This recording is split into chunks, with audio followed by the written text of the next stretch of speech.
Hey there, it's time for the show, the Tatiana Show, where you make friends and talk life and crypto.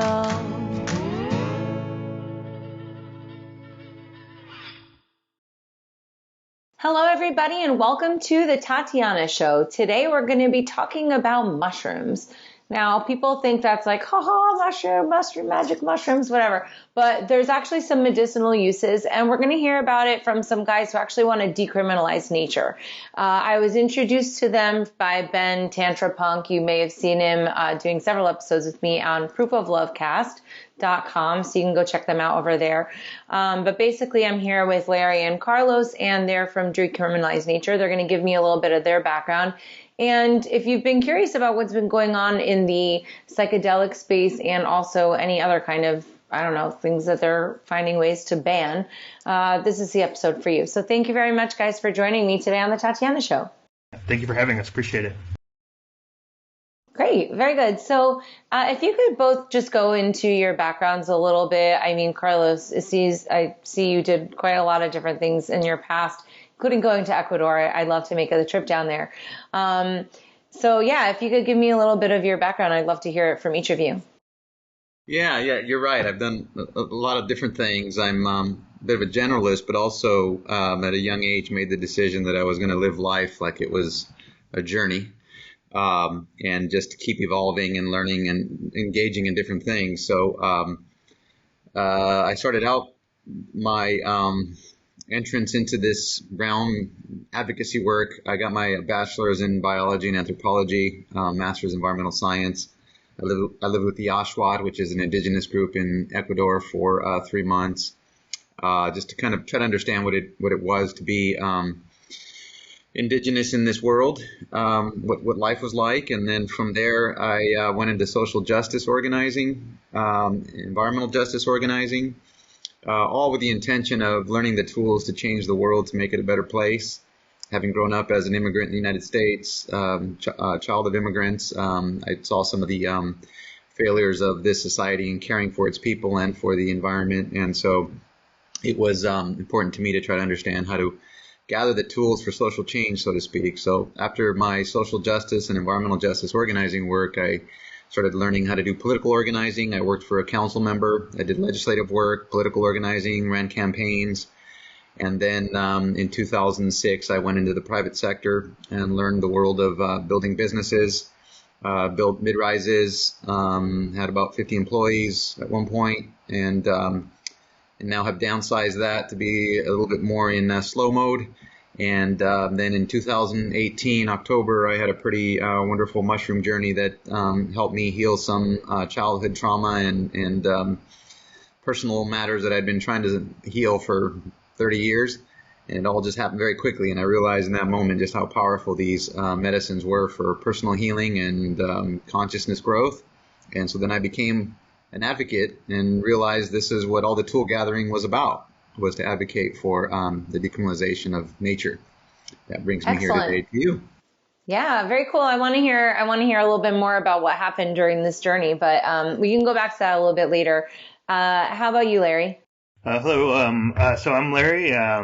I've been doing this for a little bit of time. I've been very interested in this area of study, both sort of academically and actively in terms of policy and that type of thing. Policy is a little bit more recent for me, though, and not till I met Carlos. So for all those out there that want to decriminalize nature in your city, it is possible to do, even if you are starting from ground zero. I'm good proof of that. And then my background is I studied basically looking at ayahuasca and meaning making. So I just finished my dissertation about a year ago on that process. I also have a nonprofit, which is an educational nonprofit called Entheogenic Research Integration Education. We do integration circles for people, like how do you make meaning of your experience. We also throw educational events and that type of thing. We've been doing that since about 2011. And then I met Carlos and everybody in about late 2018 and started the beautiful process of Decriminalize Nature. Now I'm helping support national teams with Carlos across the U.S. I think we have about 45 different active cities involved right now, and we've passed now in 7 different cities, passed decriminalized nature policy, including Oakland, Santa Cruz, Ann Arbor, Michigan, Cambridge, Massachusetts, Somerville, Massachusetts, and Northampton, Massachusetts. Washington, D.C. passed a similar policy with a 76% voter approval. So it's been quite a fun ride over this last 2 years. Only been 2 years, too, which is pretty amazing. Okay, yeah, that's what I was going to say. It seems like you guys have been making big moves. Okay, what falls under sacred plants and fungi? Yeah, so the ones that we focus on specifically are cacti containing mescaline, mushrooms containing psilocybin, plant combinations similar to ayahuasca that contain DMT. So there's quite a few of those, and then also plants containing ibogaine. Really, we're looking at the tryptamines and the phenethylamines. For those of your followers who are familiar with sort of the chemistry sort of side of things, the tryptamines are the ibogaines, and the mushrooms and the DMTs, and the phenethylamines are the cacti. Okay, cool. So what's the difference between legalizing and decriminalizing? I think a lot of people get that confused. And so I've done some advocacy work, and it still even confuses me because some people say there's a preference for one or the other. Do you guys take a stance on that? The way we explain it is using food, garden vegetables as an example, fruits and vegetables. So those were never criminalized. Probably couldn't be because people would revolt. The reason that, as an aside, the reason the government criminalized mushrooms, cacti, ibogaine-containing plants is because they categorized them for purposes of dividing us from nature, the word drugs. They use the word drugs to describe those, but they're not drugs. They're naturally occurring plants and fungi.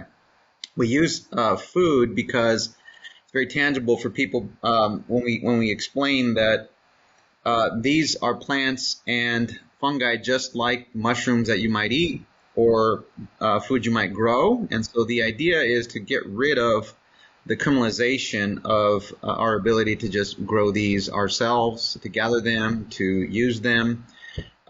We have shown through use in history that, and through studies recently, that they're not particularly dangerous and they're very useful in healing. So decriminalization is just getting rid of the government intervention in our ability to grow, to gather, and to gift these. So that's the baseline. That's basically treating them like tomatoes, oranges, no limits, no government intervention. Legalization comes in as if I wanted to grow 500 tomatoes and then sell them on, at a farmer's market, I need a business license. If I want to create food out of those tomatoes, tomato sauce, for example, in a factory, now I've entered into a legalization framework. And we already have existing frameworks for legalization, and it's very much like the tomatoes you might grow in your garden. If you shift from just growing it for yourself, friends, or family, and you want to grow it to sell or to put on a shelf somewhere in a store, now you're in a legalization framework. And so the first step for these entheogenic plants and fungi is decriminalization, so that we liberate our relationship with these plants, which never should have been criminalized to begin with.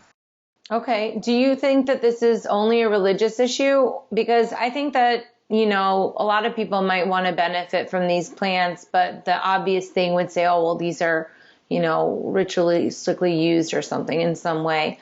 Do you advocate only specific? Because I think the religious case would be a little bit easier to make, but do you make that distinguishment? We talk about them as sacred. We talk about a sacred relationship to nature. We talk about them as opening up spiritual experiences, but we don't necessarily get them stuck into a framework because within the religious framework, you still, if you want to get sort of accepted as a church, you still have to go to the DEA, and the DEA has been shutting people down for churches and things like that. They're not an easy place to get through. So we're really about personal liberty. We're really about connecting to our relationship to nature. We're really about, that sacredness, which is really about reverence. It's not necessarily about sort of religious, so to speak. So I think that's part of the conversation that we're trying to have, but personal and spirit, and this is another part of that is that in cannabis, we got stuck with sort of this medical recreational dynamic, right? If it's not medical, it's recreational. If it's not medical, it's fooling around, basically is what that's assumed, right? And so really just to expand that out to say, and even beyond religion, so there's medical, there's religious, there's spiritual, there's sacred, there's personal and spiritual growth. There's learning what it's like to be a human being on planet Earth. There's, also recreational. So there's a lot of different range here. And so I think that's something that we were really trying to like suss out or really sort of expand, broaden that conversation. So it really does touch everybody that wants to have these conversations about plants, and it doesn't just put them into one box or the other. Yeah, in short, I would say it's an unalienable human right to engage with these ancestral sacred plants because they were created in relationship with nature by all of our ancestors.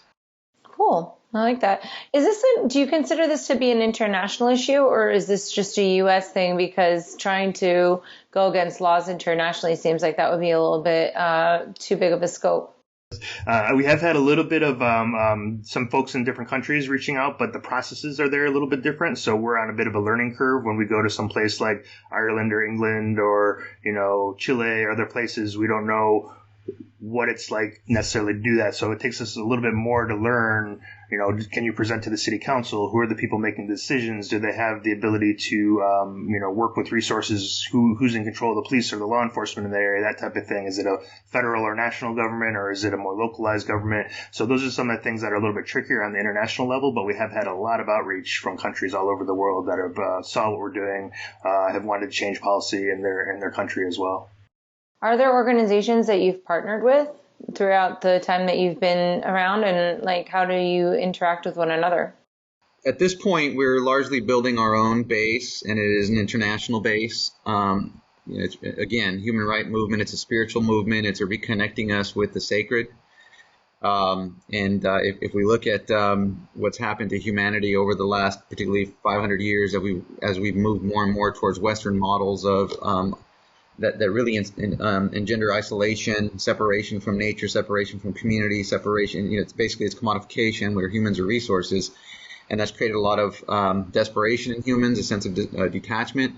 This movement is about reconnecting with nature, reconnecting with consciousness, and the reason that's particularly important is because these plants help us connect with each other, with consciousness, and with nature. If anybody has had journeys with plants and fungi, it sort of gets rid of that deep entrenchment in isolation and reconnects us.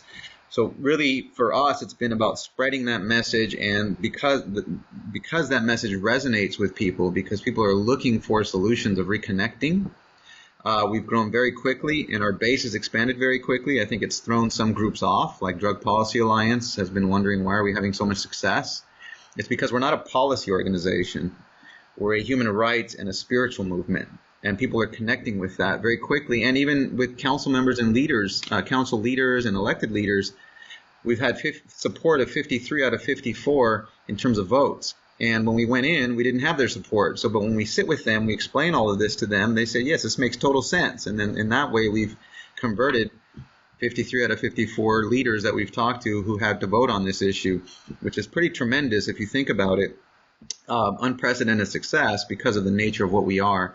However, we are looking to partner with groups like Students for Sensible Drug Policy and other human rights organizations, environmental justice and environmental organizations. And currently we're in conversation with SSDP, Students for Sensible Drug Policy, about a joint resolution that we can pass together to end the war on drugs, but also liberate our plant allies towards the expansion of consciousness. Okay, I have a couple questions. Why environmental causes? Why is that related to plant medicine? Interconnectedness with nature. When you're connected to nature, when you understand that you can't separate humanity from the underlying planet that gave us birth, you're more inclined to protect it and to act in a way that incorporates impacts on nature into your decision making, which is the fundamental basis of the environmental movement, is caring for our planet. Okay. When somebody is taking mushrooms, people think of it as sometimes recreational, and frankly, it's nobody's business what it is, right? But, I've also heard of it used for soldiers, and everybody knows bad trip, no one wants a bad trip. I'm wondering can you help me or a layperson understand how somebody who'd, let's say, seen the horrors of war and is really, really having a hard time moving forward, how can they go through a psychedelic trip and not have it be even worse than their worst nightmares, because then it would just be even more bloody? I don't know. How does that work as a treatment for somebody who's been through something that's really bad? Like, what is it about the process that is kind of structured? Is it structured? Is it something that anyone can tap into just hanging out with their friends? Or is it something that should be maybe administered by a professional? I think in those scenarios, there's a lot of different areas there. So there's higher level acuity. So for people that have higher level acuity, perhaps they do need to go to a professional. And I would say that there's a lot more than just war veterans here. There's veterans of all different sort of situations, war on poverty, war on race, war on drugs, everything else. So there's a lot of trauma out there that people are sort of dealing with. And what this, I can speak to a friend of mine who was had a lot of challenges with heroin. 22 years, was not having a good time. He had a dream where he's like, I'm only going to maybe live another couple of weeks. I don't know if I'm going to live. He went to one of the first studies to do ibogaine with Dr. Mash, which was in St. Kitts. I think this is in the late 90s, I believe, or maybe a little bit earlier than that. And he said what happened was that he was able to revisit the traumas with the emotion volume turned down.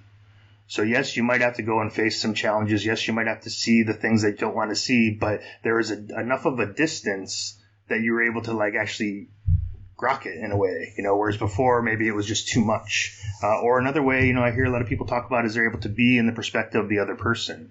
So really a lot of these experiences, they're not going to be necessarily easy. Challenging experiences are part of where transformation comes in, especially when you're talking about big time behavioral change or big time healing. But I think that's something that's part of this process. It's much more effective, and I had a friend of mine that says with a therapist, you can edit. With the mushrooms, you can't edit. So you really have to be in there. You really have to see it. You can't say, oh, well, I'm only going to talk about this thing. You're seeing all of it because that's part of the experience. And so I would say in general, yes, there's going to be situations where there might be more trauma or more challenge or more issues with people that are working, and then definitely looking for people that are maybe more apt to be able to deal with that. But in a lot of times we were hearing from a lot of veterans, for example, that it's almost better for them to be with other veterans, because they know the personal history, they know the experience, they know where a professional that's spent their whole life studying in a book doesn't know the experience of being in war, or a professional that's been studying in a book doesn't know this experience of being a veteran of poverty or veteran of race necessarily. So to be in community, I think, is where the healing really comes in. And that's something that Carlos and I have talked about a lot. Maybe Carlos, you want to expand on that a little bit? Yeah, thank you, Larry. The whole concept of going into an office with four walls and sitting in isolation with someone is a very Western concept. It's part of the whole reductionism model of separation, reduce to get into a smaller and smaller and smaller, more controlled environment. But healing with humans has been happening in community for thousands of years. And the true professionals about how to heal are not the therapists. They're the space holders who come out of this community-based healing model, be they indigenous people in the United States, in South America, in Africa. These are the folks who've really never lost that the training of ancestral space holding, curanderos, medicine people, shaman, these folks. And these are the folks who actually are actively training people in the underground in the United States on how to hold that space. The benefit of community, as Larry mentioned, is that for people like myself who come from more immigrant or person of color background, a lot of us don't resonate with going into an isolated office or space to do therapy. It's not part of our culture. Community is our culture. We've had to hold on to community because of survival in being the more impoverished classes. Community becomes our survival strategy, and it's where we go to feel comfortable and supported. So two different models, completely, both necessary, but necessary for people in different stages and of different cultures. Well, I would say that we have a lot of sickness in our culture, right? And that manifests itself in a lot of different ways. But at the core, I think a lot of people are just not dealing with their issues. And that's why I started my Proof of Love show, because I felt like even though I spent a lot of time thinking about those issues, I was still learning things. I know a lot of different people that take psychedelics, and sometimes I feel like they can be abused. And I don't think that people are still using their, using those psychedelics to get through their issues. They're almost using them as a secondary mask. Have you come across this? And are you guys saying take mushrooms every day? I'm assuming that you're probably not. But what's your take on people maybe abusing it? And do you think that everybody needs to do a mushroom trip or LSD for that matter? Do you think that LSD is bad because it's not a plant? Well, sorry, that was 100 questions at once. So we definitely don't say LSD is bad. People are going to use it for what they're going to use it for. Our focus as an organization is really, because I can't make LSD, but I could maybe grow a mushroom. I could maybe grow a cacti. So I think really we're about personal sovereignty, personal self-agency, being able to make sure people can access that and not have to be dependent upon a chemist or a pharmaceutical company or what have you, which is where LSD is leading to.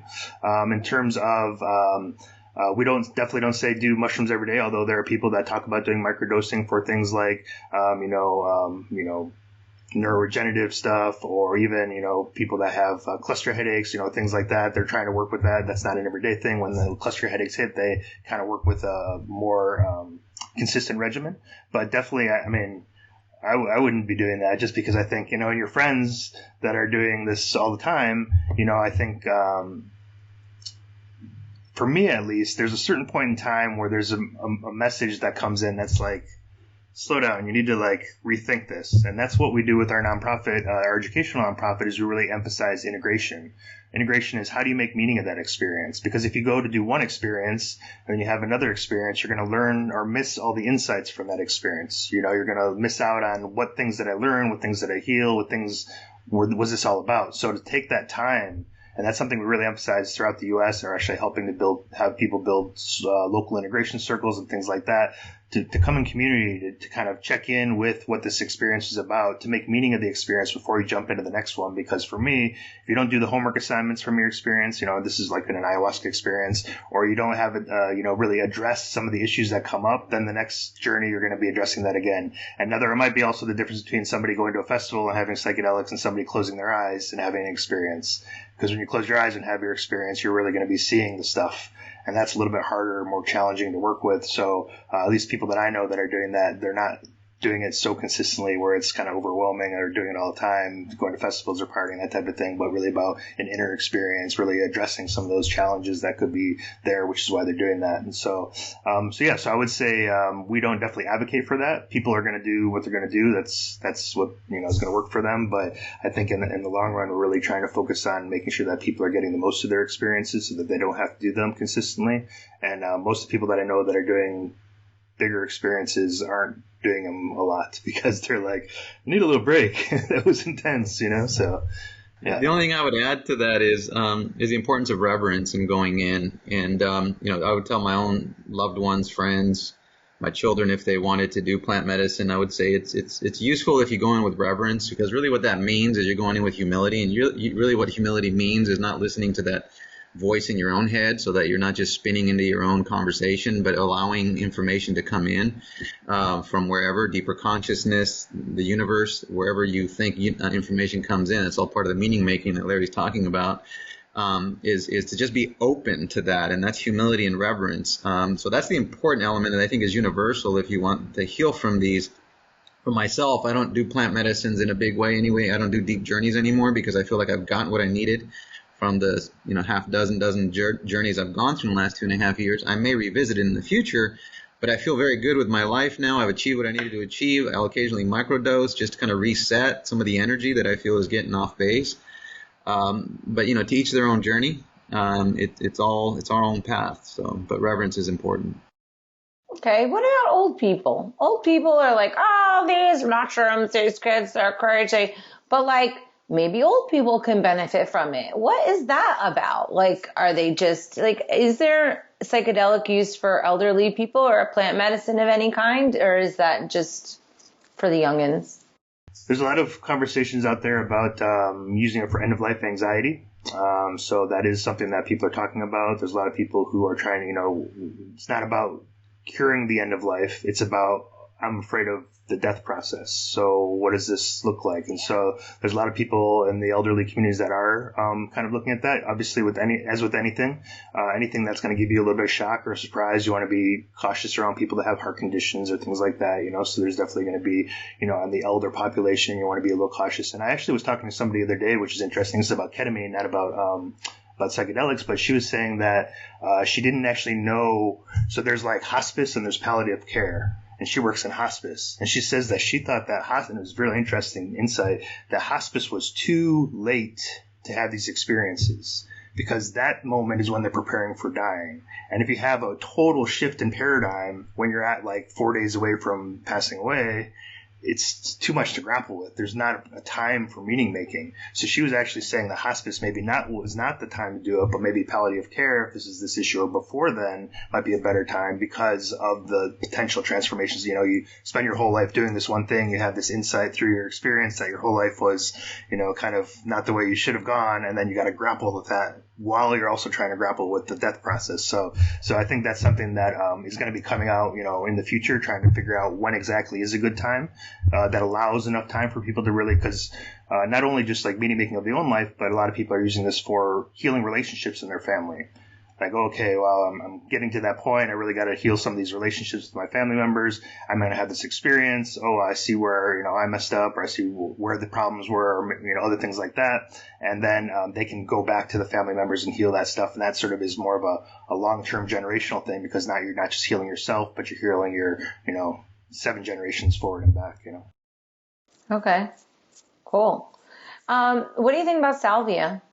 Salvia is an interesting plant. You know, it's a mint. Obviously grows in Sierra Mazatecas. It's gone, you know, everything we see here is from that at some point in time, because I think it doesn't grow from seed, just it kind of falls over. You know, there's sort of 2 different ways that people work with salvia. Salvia is the more common way we hear about it in the West is that it's smoked. Then you hear in the traditional manner it's chewed as a quid, you know, or a tincture, which is totally different. Some folks I've talked to, some indigenous folks I've talked to, said that the process of putting that salvia is a water plant, and the process of doing it like people do it in the West, smoking it, is putting fire to a water plant. And so that where the intensity of these experiences come in. You know, this is the perspective of some of these elders. The intensity of the experience comes in with putting fire to a water plant. So they actually recommend doing the quid. It's a much more subtle experience. It's much more dreamlike. It's not this sort of powerful, like blast you off into zipper land where your whole body just kind of folds inside out, but it's much more of a kind of a calmer, exploratory dreamlike state that can come into play. It's a powerful plant for sure. I have a friend of mine who recently experienced like a very, very jarring, terrible loss in his family. And I saw him do that, and it was really quite something to watch. And it kind of made me think that maybe more people should be trying that. Well, no, first of all, the salvia thing was super scary. Nobody prepared me for what it was going to be like. So I didn't enjoy watching that. But the idea that some of these things could help people move forward is very intriguing. Do you have any resources for, let's say somebody's like, I want to try this, but I'm not really interested in broadcasting this to everybody. I want to get some mushrooms off the dark net or whatever it is that people do, and then they want to go in and do it themselves. Is this something that you need to have other people around? Obviously, this is a personal decision. People are responsible for themselves, but is there kind of like a protocol that you would call into place? Is that something that you even touch on, or are you just dealing with the decriminalization part? I would say we're focusing mostly on decriminalization part because everyone has different models, what works for them. You know, if it's your first time, if you've never done it before, having someone that's a sitter could be good, but that doesn't mean there's a sitter, there's a guide, there's facilitator, there's curandero, ayahuasquero, shaman, that type of thing. There's kind of different levels of that. Sitter is basically like, I'm in the room, I'm going to make sure that you're safe, that you're not going to do anything that's going to hurt you or harm you, but basically you're having your experience. A guide is going to maybe do something a little bit more, be more involved, maybe play some music, maybe ask questions. Same thing with a facilitator. So there's different levels to that. Personally, for myself, having had experiences for a long time, I prefer to just have them solo by myself, close my eyes and have an experience. But this is for someone that I've been doing this for 20-some years now. So for me, that's just something that feels more comfortable because, as I was mentioning earlier, we're talking about this meaning-making process. When you have individuals that are in the room, like, for example, a therapist with a particular dominant paradigm, and they're asking you questions from that dominant paradigm, it has an opportunity to influence your experience. And all of a sudden you're having the therapist's experience, not your experience. So sometimes I say the best thing to do is just to have as much, have somebody watch you so you're safe. But outside of that, kind of let the person have their experience because behind their closed eyes, they're having a direct contact with the plant or the mushrooms. they're not necessarily having a contact with that person who doesn't know what's going on inside that experience. And obviously with things like ayahuasca or iboga, I definitely in those scenarios would recommend having somebody that's an ayahuasquero or somebody that knows how to facilitate that type of thing, because those experiences can be a little bit more challenging. And there's a variety of sacred technologies such as the icaros, which are like the songs, or the healing songs, or the songs that they play in the buiti, which are kind of with the stringed instrument, which I don't know the name of, so I apologize if anyone out there knows it. But those different types of things, music can really guide, and music can guide without words. And I think that's really important. How do we sort of work on these experiences without having sort of the influence of somebody else's thought process, because that can be difficult, I think. So that's a lot of answer for your question. How do you find a reputable healer, right? Like, it's probably a lot of sketchy people. I mean, I would even think that even in the Amazon, there might be like some shaman that's like, maybe not as good as the next one. How do you decide who's the right person to take you through that kind of a journey? That seems like it would be a difficult choice. And I mean, I guess you can get recommendations, but any other ideas? Like, is there a registered agency of, practicing shamans? Like, how does that work? But one of the problems with the criminalization has been to suppress information. And if you think about, if you want to find a good yoga instructor or a good martial arts instructor, there's word of mouth, there's websites, there's information readily available that you can then look at. So, for example, for my own children, when they went into martial arts, I interviewed a lot of people, I talked to a lot of people, I reviewed, I went and interviewed them, and because obviously you're doing something very vulnerable, you're putting your child with somebody in a combat sport, so a very fragile situation that you want to take great care over. But because it's not suppressed information, it's available in community. What we're trying to do through decriminalization is get to the same place with the healing community, is for people to be able to share information readily. You go on a website, you learn about them, you interview them. But right now, generally speaking, in Oakland, we can start to do that. And we're seeing that emerge now because of decriminalization, even though there's still federal and state laws, obviously, that apply. But we're trying to get to the point where that just becomes part of the culture in general, as we decriminalize at all levels of government, and people can make their own choices based on their own investigations. Just real quick to add to that, there was an organization called the Ethnobotanical Stewardship Council, which tried to do that, regulate or put a stamp of approval on ayahuasqueros in South America, and that got a lot of pushback, because who's this Westerner coming into these, South American, towns and places and telling somebody else that this one's okay or this one's not. It really boils down to trusting your gut too, because I might find somebody that works great for me and it doesn't work great for the next person. So it would be bad for me to recommend it to somebody because maybe they do one thing that works really well, but it doesn't work across the board. So I think what Carlos is saying, checking in with your gut, checking in with your feelings, kind of spending that time to really connect with the individual, I think is really important, and not just kind of jump into any facilitator situation.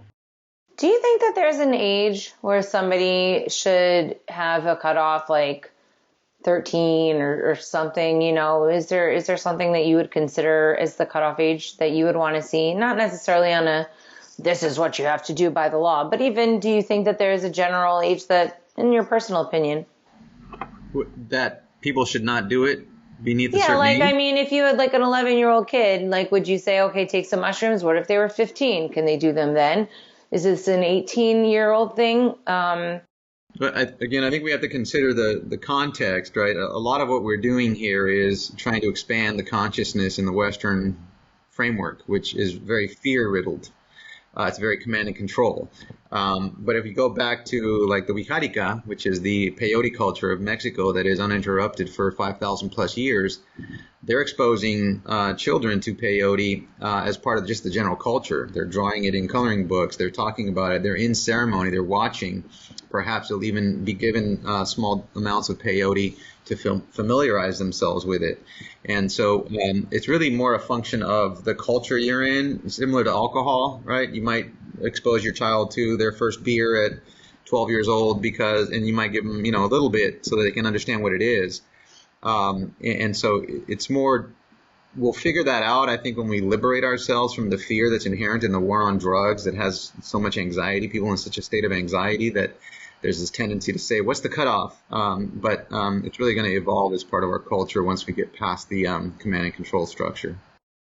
And that's the case too with rites of passage. You see rites of passage happening across cultures everywhere around the world, and that happens in the early teens, where people are turning from childhood to adulthood, and this is part of that process. So I think, again, as Carlos says, we have a lot to work through in Western culture, but that's not the case in other cultures where they're very familiar with these. They have a cosmology, they have a cultural container that holds it, and then they're able to work with that in a different kind of way. So I think that's question for different cultures changes. One of the more enlightening things for me was when I was with the Achuar, again, in Ecuadorian Amazon. There's an indigenous group that it's still largely, as they've been for tens of thousands of years. And I was there 3 months, and after about 2 months, and so no one was doing plant medicines. They do ayahuasca in that community, but there was no bragging about ayahuasca. It wasn't circulated. But one day I was invited to a ceremony that a curandero was having for a young woman there who was ill, and the whole community came out and sat as community, and there was about 40 people in there. These are children, these are elders, but it was the entire community, and they passed around a cup, and everyone participated in the ceremony in small doses, obviously with the curandero and the young woman who was being healed in heavier doses, but it was part of the community experience. It bonded people. So that's that culture, right? So it's very different around the world, but in most indigenous cultures, they're approached with reverence as part of their own meaning-making process. Cool. I like that. It never occurred to me that it would be something akin to alcohol in terms of maybe giving it to your kid earlier than 21 or whatever it is. What are the upcoming plans for the rest of this year and next year for your organization? Are you planning on doing any in-person events? Are you doing online events? How can people get involved? Well, I think, as an organization here locally, obviously we're doing work in Oakland, but I think the bigger part of what we're doing is the national movement. So we really encourage local leadership. We encourage sort of the people to be able to engage in their own communities. So we're encouraging people to, and, for example, Michigan, there's a bunch of cities that are going on. Vermont, there's a bunch of cities that are going on. There's, Atlanta, there's Oklahoma, there's Texas, there's places all over the place. So we're not going to any of those places because obviously that's expensive. So unless your audience wants to donate and help us out in that perspective. But basically what that does is it allows for each of those individual communities to build that culture. Because I think what Carlos was speaking about earlier is we've lost that culture, so we're trying to rebuild it. And so the way to do that is to build it locally, build it grassroots, and kind of go from there. So our as an organization, what we're trying to do is help change policy. So that means that they have to meet up, they have to engage with their city council members, they have to get on the agenda, they have to pass the policy and that type of thing. In parallel with that, we ask them to build educational events, do integration circles, those different types of things. So there's a community being built locally as well. So I would say those are some things that in terms of our national movement, we can go ahead and help people from all over the place, oftentimes doing Zoom calls and things like that. So if people want to get involved with that, they can contact us at decriminature@protonmail.com or on our social media, on Instagram, Facebook, that type of thing. We can send them a organizer's handbook, which gives them the steps of how to basically engage and propose to their city council members. We usually do one-on-one meetings with them on Zoom or with their team to give them insights on how to make things work, meet with city council members and that type of thing. But Carlos, maybe some more things that are going on in terms of educational events.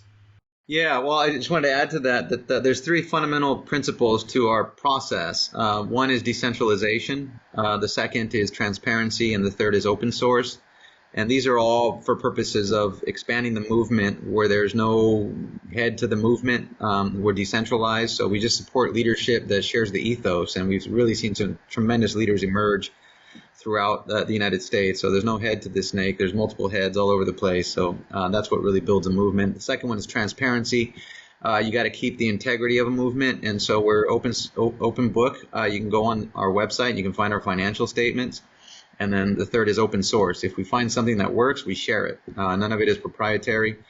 In this way, we believe that it's really what we're doing is spreading an energy of love, compassion, justice, around the world based on the functionality and the healing aspects of plant medicines.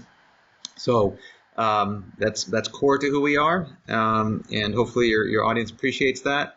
In terms of local movement, we're building local economy. So we're meeting with council members now to figure out how we build barriers of entry for the deep pockets, the corporate interests, those who would take what we're doing and not see the sacred aspect of it. We want to keep this local for our local community so there's accountability. So if somebody does something that is negative to the community, they're held accountable by the community. On the same side, if somebody does something beautiful for community, they're rewarded by people knowing them, participating with them. So that's what we're building here locally in Oakland as a model that hopefully other cities can emulate. Okay, cool. Now, you mentioned decentralization. Before you wrap it up, of course, I have to ask you, have you guys dabbled in the Bitcoin world? Like, what's going on with the cryptocurrency space?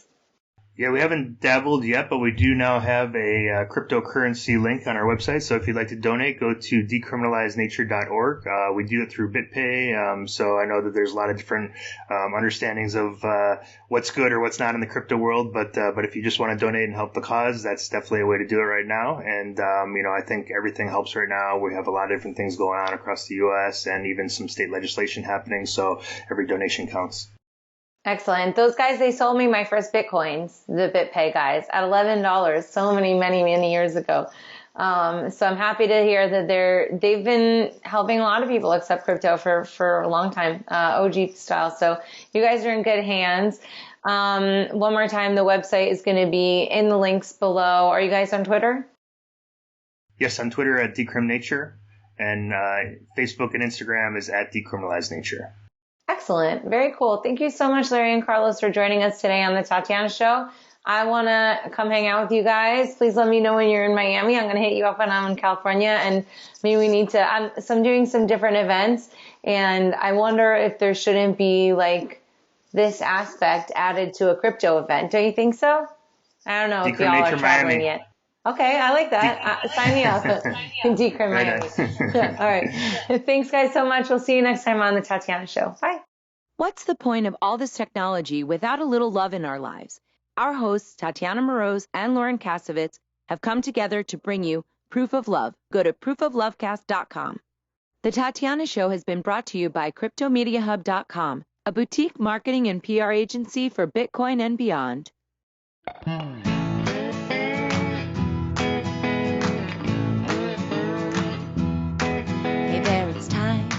For the show, the Tatiana Show, where you make friends and talk life and crypto.